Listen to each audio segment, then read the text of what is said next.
Okay. Before we have our quiet time, let's all get on the same page. If you're reading from the Sparkly book, it's page 464, a new section entitled Obstacles to Peace, Part 2, The Belief the Body is Valuable for What It Offers. This same new section appears in each of the volumes that you will be reading from tonight. In the second edition, it's on page 412. If you're reading from the first edition, it's page 384. In the JCIM, it is page 194. And if you're reading from the CIMS edition, it is page 391. Okay. Let's take a few moments to be quiet together.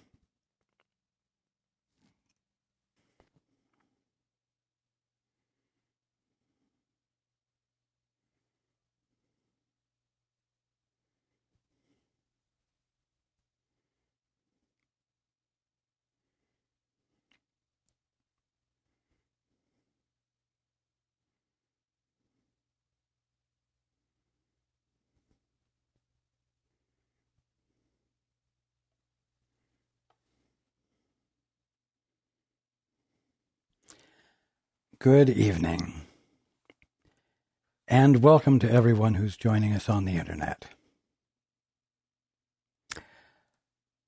In the practice of the two-step, you employ the practice of peace.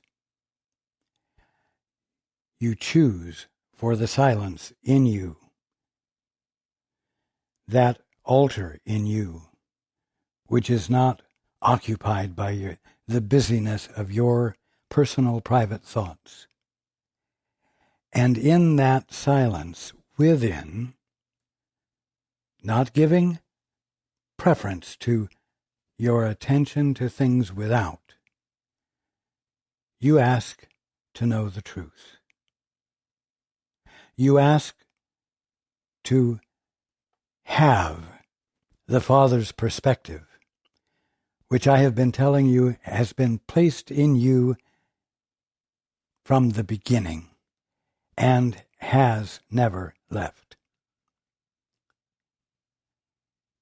Now, in the process of choosing for your peace, there are 4 things that have to be met or dealt with or passed by, moved beyond, let's put it that way.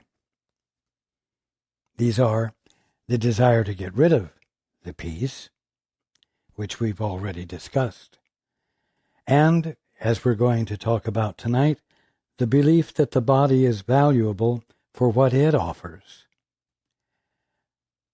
The next obstacle is the attraction of death. And the last obstacle is the fear of God.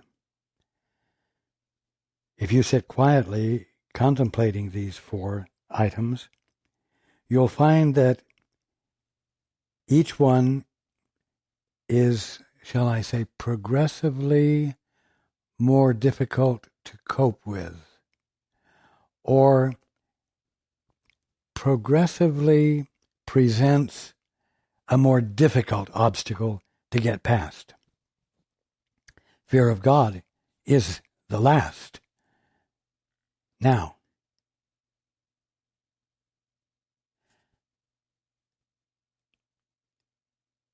these 4 things are dealt with in the order that you can handle most easily.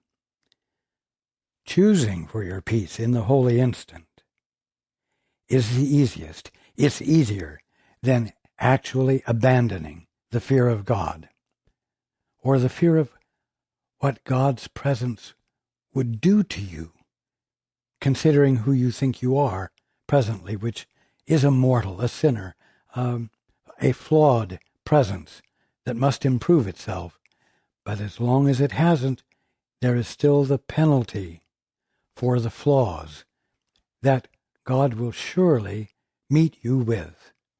And so you couldn't possibly deal with the fear of God first. The willingness to embrace peace, to let go of what objects to it, is the easiest. And it opens the door for communion with the Holy Spirit or with the Father. It opens the door, you might say, briefly, but easily. And it puts you in the position of being able to hear divine guidance, even if it is brief, and its continued practice allows it to happen more frequently, more easily, and the communion changes you. The communion reduces your fear of peace and prepares you to be able to take on the second obstacle to peace with not only more confidence but more understanding. Now, the second obstacle is the belief the body is valuable for what it offers. Well, my goodness, what does the body offer each of you? What it offers you is, shall I say, the manifest presence of force that enforces and embodies physically the presence of you. That's what it does. It provides you with the capacity to be in control through the use of force, even if the only force you are exercising is yelling at someone, a strong voice, a committed sound, the presence of, or shall I say the absence of weakness. Still, it's the use of force for the purpose of controlling, influencing, making things happen. Now, we have talked in the past about the fact that as an infant, you experienced physical sensations, not only of what you learned to call your body, but the body of your mother, the body of your father, the bodies of your brothers and sisters, and you experienced each of them as discrete presences, just as you experienced yourself as a discrete presence. But the thing that escaped your attention, and the thing that your parents and siblings could not educate you about and inform you about, was the fact that you are not the discrete bodies, you are not the discrete body you thought you were, and no one else was the discrete body they appeared to be, but you and they were the presence of mind, consciousness, experiencing all of these experiences of form and tangibility. You see, it escaped everyone's attention that they were mind, not body. And so all of the developmental processes in growing up reinforced and confirmed the misunderstanding, the misperception, until someone came along like me, or until someone engaged in meditation, and inadvertently, we'll say, engaged in the two-step and the holy instant, discovered that mind was the ground of being, not matter, not form. Now, someone is educating you and making available the truth about existence in a manner that can easily reach everyone. And so you are all learning to make a shift. Now, it's important to understand this because there are misperceptions about it, and I've talked about them before too. Basically, it is this. The Course says, I am not a body. I am still free to be as God created me. Now, because of the absolute identification with form that everyone has been involved in, this statement seems to say that a spiritual understanding of things means that bodies are illusions. And it's not true. There is that which identifies you. There is that which makes you experienceable. And I've said this many times, and it continues to need to be said in order to facilitate the shift of consciousness that constitutes a miracle. Now, you are not a body, but you are not bodiless. You are not without that which identifies you. And yes, you are still free to be as God created you, which means you are still free to be the mind, the conscious awareness in which all experience of creation occurs, in which all ideas of mind are experienced as being substantial to the mind that formed them. But without ever becoming less than the idea that is rendered visible. To become less than the idea would be to become the visibility, the identification. And that is not what you are. And that is the misperception that awakening pulls you out of. That is why the belief that the body is valuable for what it offers is something that peace moves across as it shifts your perception.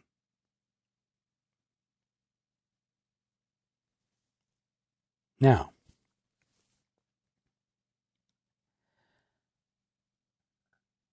when you are angry, when you are perturbed, when you are irritated, you experience physical sensations. When you are depressed, there is a thickness in the head. It's not a headache, but it's as though a skull cap is on, and weighing heavily, and pressing down, so that it's a downward feeling. There's a sensation. Usually, you think you experience it first. And so you think that depression has come over you, when in fact there is an idea of a loss of power, an idea of being inconsequential, ineffective, incapable through force and the use of your body to do anything to lift yourself up. And you believe it. You don't challenge it and say, wait a minute. Father, are you giving me these sensations? Holy Spirit, is this a true experience I'm having? Am I depressed? Do I need to find a way through the use of my body to exert force to establish the presence of me in the world? Well, the answers are no, of course. And yet it's very hard to abandon them because you have the physical sensations. The physical sensations you value. You think they are important. You think they must be acted upon. Or you think that you are obligated to let them act upon you, and you must just suffer. Again, it's not true.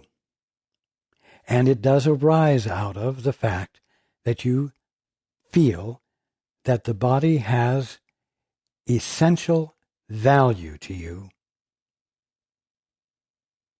because it will keep you alive. It will allow you to become a success. It will allow you to create and maintain order. Of course, it will be your personal, private sense of order, and not one that takes into consideration everyone and everything. And so peace must move across this obstacle. Now, I want you to pay attention. You must pay attention to your frame of mind. You must watch to see when the emotions shift, and when they seem justified, and when they seem to call for a show of force of one form or another to save you, to make you safe. Well, you say, nothing ever happened to my benefit if I or someone else didn't exert a little force and make changes so that there was greater harmony. Nothing has ever happened without the expression of power, physical power. Now, it's not true. Think about it for a moment. Has no one ever experienced transformation of one sort or another, sometimes miraculous, occurring because of the presence of love embodied by you or someone else? Has no transformation occurred as a result of a sudden shift of perception, as a result of your mind being imbued with something miraculous, above and beyond your personal capacity to conceive? Of course, this has happened. But it doesn't occur to you that total and complete safety, absolute invulnerability, is your birthright when you engage in the holy instant and you let yourself, your mind, the presence of mind that you are, be filled with the love and the grace that the Father bestows upon you. that you experience as being bestowed upon you because you're not objecting to it as much as in the past? You see?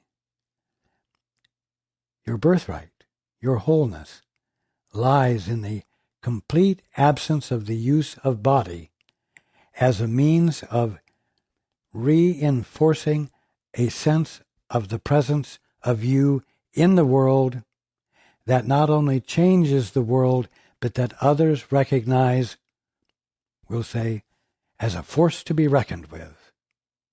You see? It's difficult to give this up because it is a misperception that occurred within moments after birth, and you were flooded with sensations, and you were completely ignorant of the fact that there was something experiencing the sensations. There was mind. You see? Now, let's go into the book. We said that peace must first surmount the obstacle of your desire to get rid of it. Where the attraction of guilt holds sway, peace is not wanted, you see, because you have more important things to do that are active and that arise out of a stimulus of fear and excitement. And this is interpreted by you to mean that it's the vitality of life motivating you to engage in discovery, and it's your nature to discover. You're a discovery mechanism. You're here to do that. So you don't want peace because you say peace, well, nothing exciting can happen there. Nothing like fear is there to motivate me, and so on. We discussed this at some length. Now, the second obstacle, that peace must flow across. You get that? Flow across. Flow across like water across a riverbed when the first rains of spring come. It flows. It doesn't bulldoze its way through.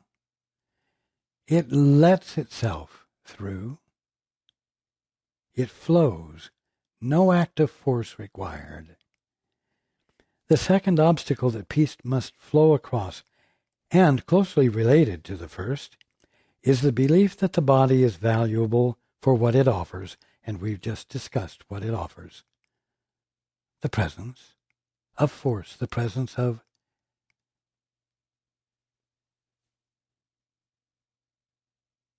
energy that can motivate and make things happen. For here is the attraction of guilt made manifest in the body and seen in it. You see? First of all, you want not to have peace so that you can respond to the stimuli of fear, which will move you to become more than you are. And then, the second part of it is that you have a body with which to accomplish these goals, these needs. You see? The first part isn't true, and the second part isn't true. You are not a body, but you are still as God created you to be. And so that which identifies you continues to identify you, even though you are not using it as your focal point of action. You are recognizing your mind, your conscious awareness, as that presence of attention which follows, which flows with, the movement of creation without force. And then, as we've said, in your giving it your attention and flowing with it, you are confirming the movement of creation that God is being, and you are co-partnering with God. You are cooperating with God.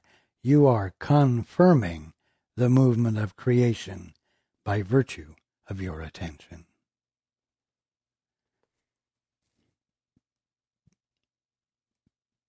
So, this, the value that you think peace would rob you of, meaning this, the body, that which gives force to your presence. This, the value that you think peace would rob you of, this is what you believe that it would dispossess and leave you homeless. See? You think, just like you do when you hear the statement, you are not a body, I am not a body, I am still free to be as God created me. You think that statement is going to dispossess you of the visibility and tangibility of your individuality, which you have called your body and which you have defined within the first 30 seconds of your birth.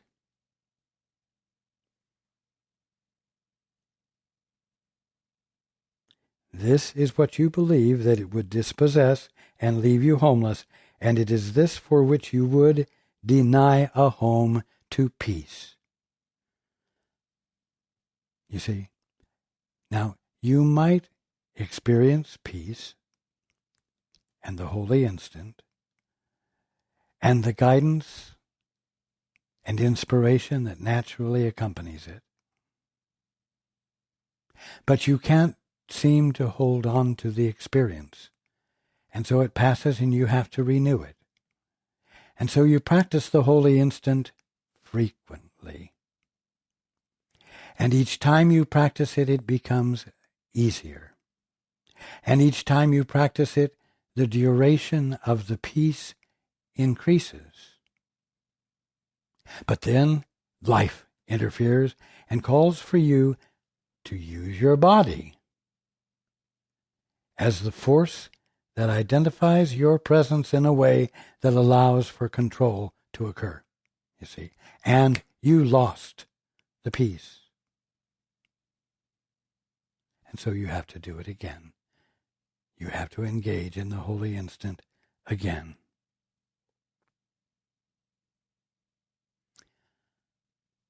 The time comes when you need to make commitment to it completely. Because that's the only thing that brings you back in to the full experience of your birthright. But again, it is this, the loss of your body, for which you would deny a home to peace. This, in quotes, sacrifice, this so-called sacrifice you feel to be too great to make, too much to ask of you, but only because you don't understand what it means. You don't understand what I've just explained. Now, you do have an understanding, and it will be easier for you to risk the chance that abandoning the body as the vantage point from which you experience everything will cause you a loss. When the fact is that abandoning the body as the vantage point and adopting the mind, which has been with you all along, and you don't have to fabricate or imagine, letting that mind be the focal point from which you experience everything. You see? Is it a sacrifice? or a release? What has the body really given you that justifies your strange belief that in it lies salvation? Well, I understand that it seems to have given you a certain amount of control that has perhaps saved you, that has perhaps made your life more tolerable, maybe even greatly blessed. But the point is that you are not a body, and any successful use you put it to that convinces you that it is foolish to abandon the body as your vantage point, that must be overcome. You must arrive at a place where you're willing to abandon that, even if it's only for the sake of experiment, to see whether what I'm saying is true or not. If the experiment doesn't occur, you will continue to see yourself as a body, vulnerable, and because you're experiencing the visibility and tangibility of your individuality as something that started from a sperm and an egg, a purely physical organism, having nothing to do with the divine source, your experience of your body will be full of pleasure and pain, conflicting experiences, and they will be unavoidable. They will be ever present until you make this shift from body identification to mind identification. What has the body really given you that justifies your strange belief that in it lies salvation? Nothing. Do you not see that this is the belief in death? You see, as long as you continue to identify with the body as a body that happens to have this strange capacity to have ideas because of the way a hunk of meat in your head functions, as long as you embrace that, you are dissociated from the very thing that constitutes your eternality and the undisturbed experience of harmony and health and peace, which is your relationship to your Father, which tells you who you are, and which puts you in the place of being able to desire to know what the Father's perspective is. Because the Father's perspective is now relevant to you. It is now relevant to you, making it worthwhile to give your attention to.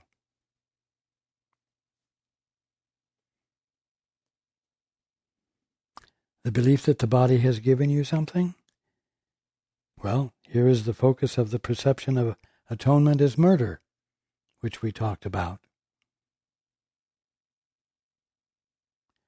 The ego's definition of atonement is not you abandoning the ego. It is you confirming your mortality.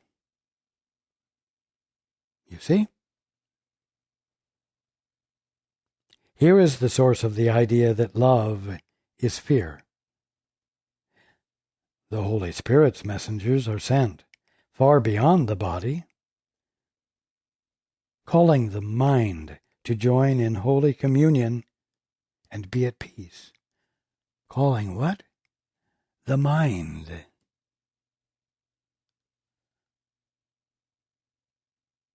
because mind is what you are.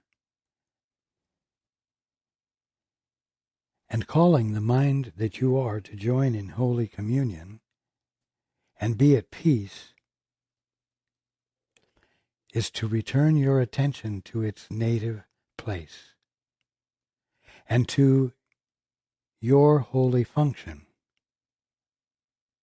And so it promotes atonement. It promotes your awakening. And in so doing, puts you in a position of being able to address the attraction of death, the next obstacle to peace.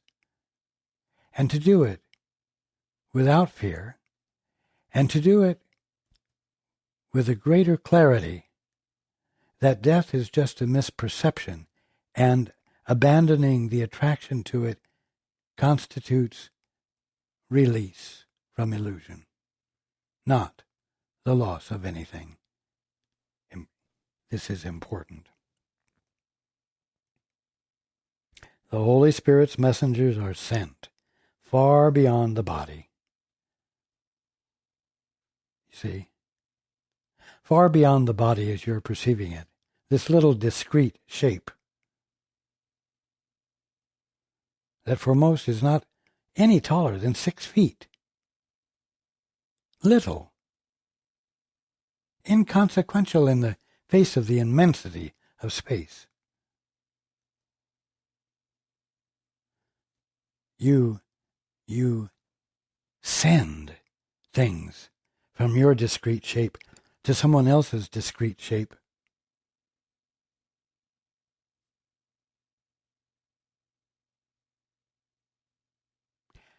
And unity of mind is never experienced. The actuality of what you are as consciousness, and the actuality of the one you're communicating with as consciousness, is never brought into play. You see?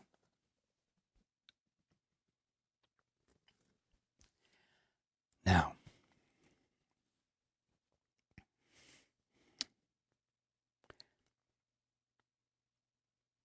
the Holy Spirit's messengers are sent far beyond the body, calling the mind, that infinite presence of intention that includes everything, to join in Holy Communion and be at peace. So the peace flows over the valuing of the body for what it seems to be able to do that is apparently essential to your well-being.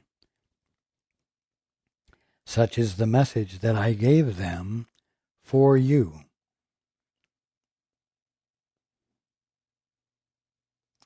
It is only the messengers of fear that see the body, for they look for what can suffer. They look for what can suffer. Well, you might not have thought about it that way, but you use control always, and succeed at the use of control through the threat of pain, the threat of suffering, the threat of some sort of penalty or unkindness or inconsideration or withdrawal of approval. You see? It's mean.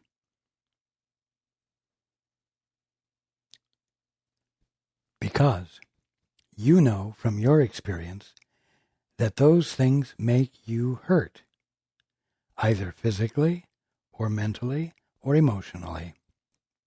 And you know it works. And so you have learned that it's valuable to you to employ. It is only the messengers of fear that see the body as something discrete and as something that constitutes the individual.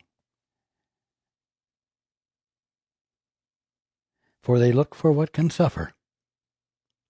Is it sacrifice to be removed from what can suffer? Now, that mean being removed from the body or being removed from the misperception of body? Obviously, the latter. The Holy Spirit does not demand you sacrifice the hope of the body's pleasure.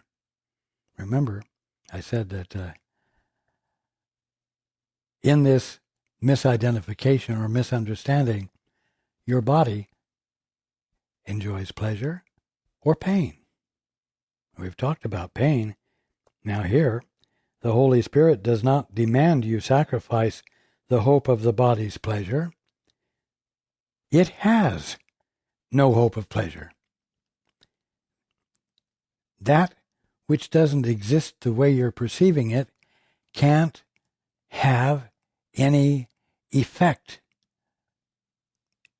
applied to it. It can't have an experience of anything, you see. And so the pleasure that you think you might lose if you're not identifying with the body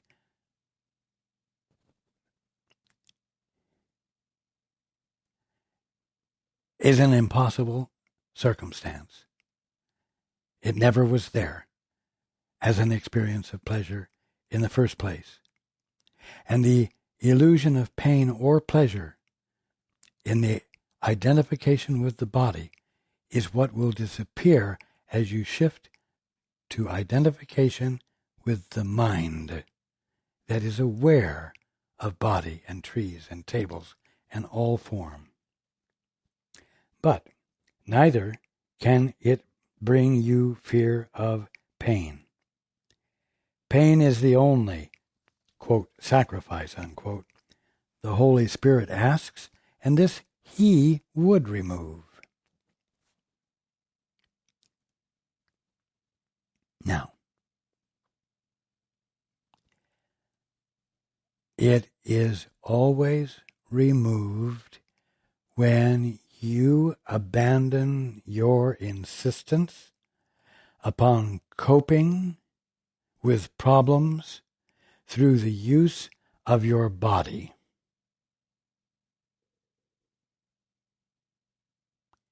It's that simple. When you stop using your body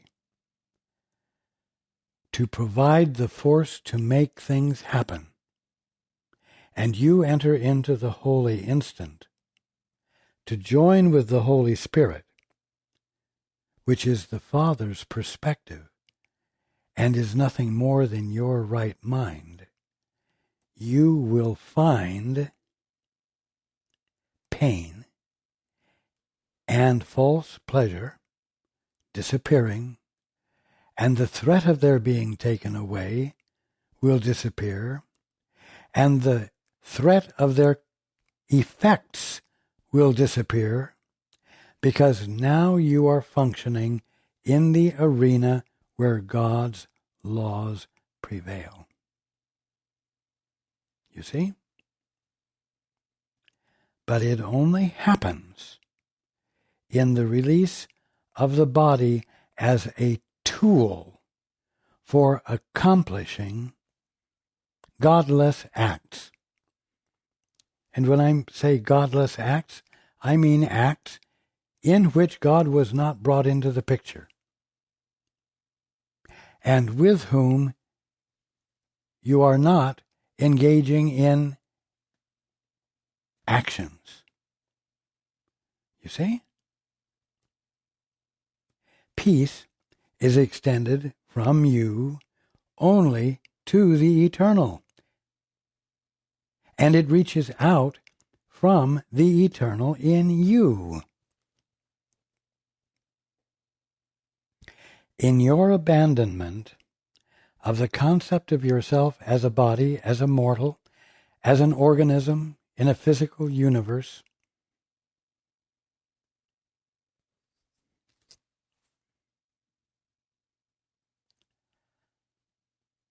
the divineness of you that has always been present underneath those mistaken self-beliefs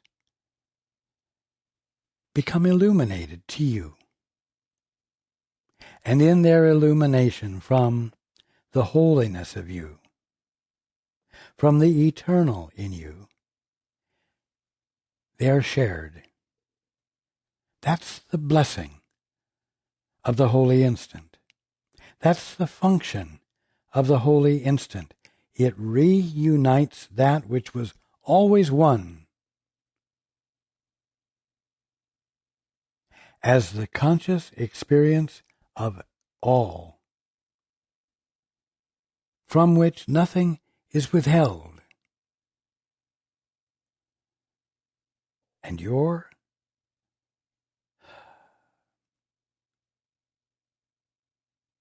invulnerability and peace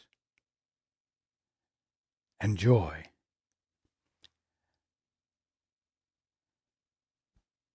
are irrevocably present. This is the point. And the way to that experience is in abandoning the belief that the body is valuable for what it offers, for what use you can put it to, without knowing who you are, and without finding God anywhere in anything.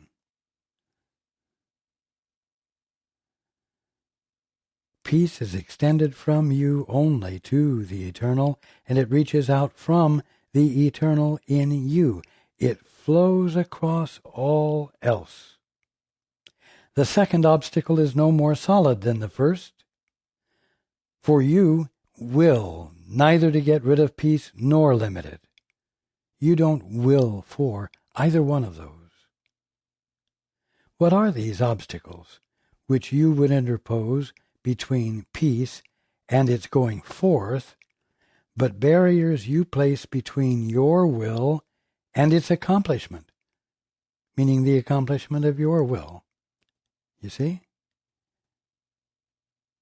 The obstacles which you would interpose between peace and its going forth are barriers you place between your will and its accomplishment. In other words, you want communion, not the feast of fear. You want salvation, not the pain of guilt. And you want your Father, not a little mound of clay, to be your home. You see, those are your will. Stop interposing what blocks it, and you will experience it clearly as yours, and you will become integrated, single.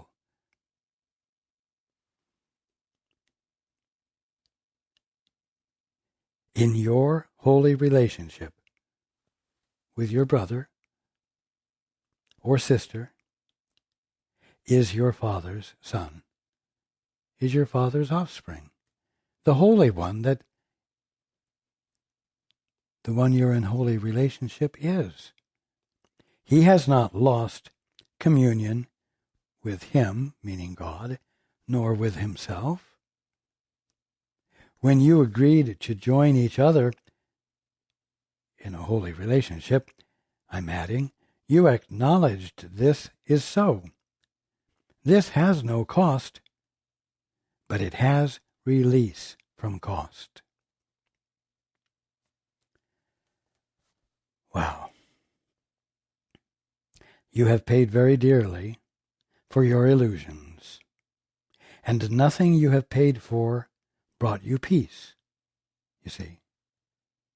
As long as you took the misperception of your first few minutes of life after birth, because you took those perceptions and solidified them into a permanent definition or meaning of you, of body, of world, of brothers, sisters, and so on.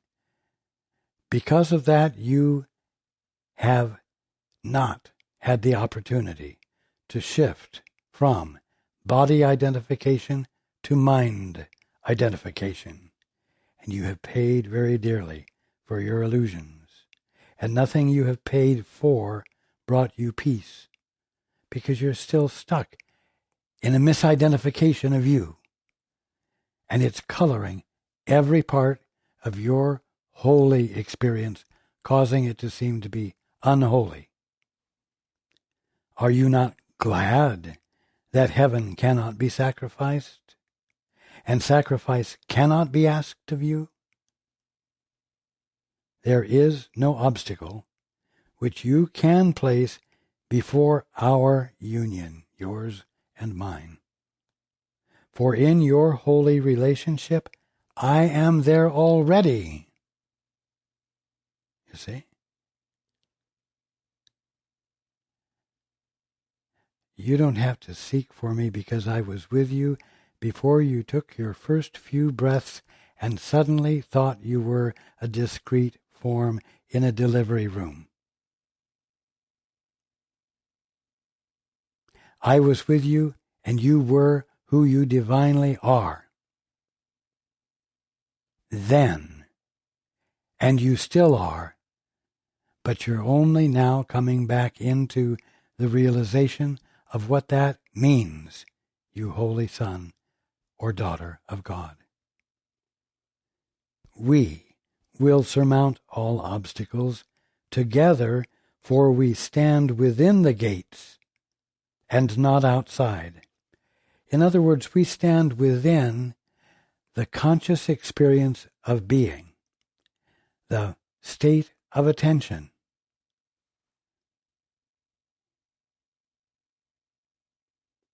We stand within that and not outside. We do not stand in the picture you have of being a discrete form amongst other discrete forms that can only communicate through space to each other and never quite unify, never quite experience perfect unity. How easily the gates are opened from within. In other words, from that place of identification as mind. How easily the gates are opened. It's like opened outward from the altar within you, instead of opened in a wall, on a street, in a city, in a country, on your globe, in the middle of a universe. You see? How easily the gates are opened from within.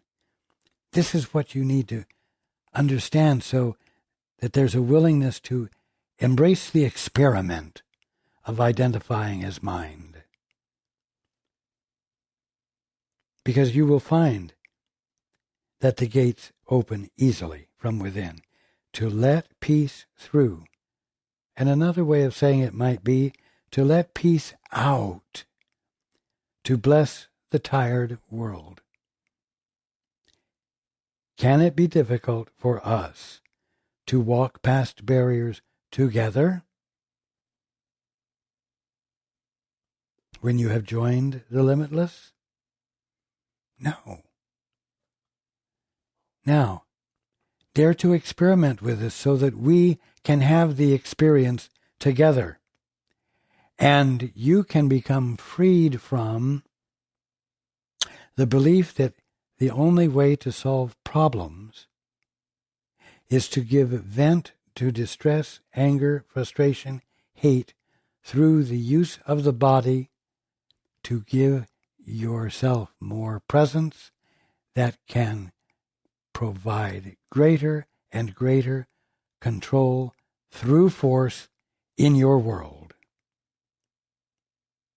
Here it is. The end of guilt is in your hands to give. You see? Would you stop now to look for guilt in each other? Would you look for opportunities to tense up your body, to get the adrenaline rushing so that you might have the power to overcome whatever stands in the way of what you call your good? Is that what you would do when you have another alternative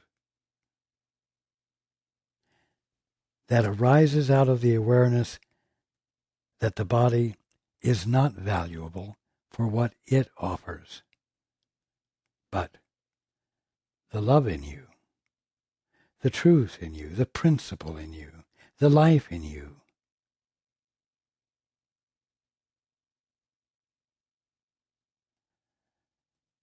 Governs,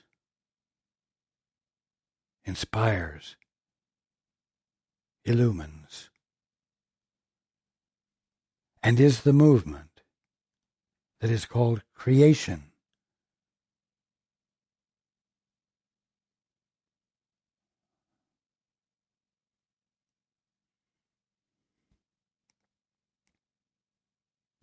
I love you all who have no body, which is valuable for what it offers, but who are the presence of mind, which embraces everything and blesses everything into the singleness and purity, the unflawed presence of life.